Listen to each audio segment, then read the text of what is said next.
buzzed to life in the dead of night. A single-tacked old houses, but the one she bought on the edge of the woods felt different. It was a charming Victorian, all turrets and gingerbread trim, but the moment she stepped inside, a pervasive chill settled in her bones that no amount of heating could dispel. She attributed it to the old insulation. The first few weeks were peaceful, filled with the joy of renovation. Then, the whispers started, faint at first, like wind sighing through ill-fitting windows. But soon, they grew clearer, though never distinct enough to form words.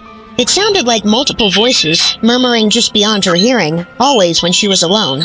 One evening, while painting the living room, Alara heard a distinct child's giggle. She froze, paintbrush midair. She lived alone. Her cat, Merlin, was asleep on the windowsill. The sound came from the empty hallway. Her blood ran cold. She tried to rationalize it. Old pipes, settling wood. But the whispers intensified. It became a constant, low drone, sometimes punctuated by a soft, mournful sigh. She found herself talking aloud to them, begging them to stop, to leave her alone. Then came the scratching. A faint, persistent scratching from inside the walls, directly behind her headboard. It began at precisely 3 a.m. every night. Scratch. Scratch. Pause. Scratch. It was rhythmic, deliberate, and terrifyingly close. She would lie awake, rigid with fear, listening until dawn. One morning, exhausted and on edge, Alara noticed a small, discolored patch on the wallpaper behind her bed.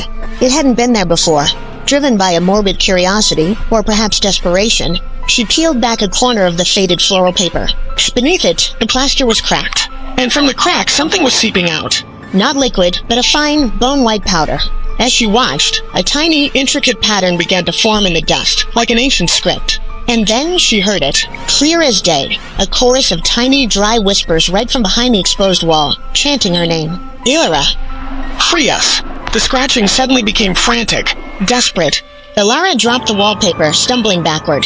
The powder was spreading, and she could feel an immense cold radiating from the wall, pulling at her. She didn't stay to find out what free us meant.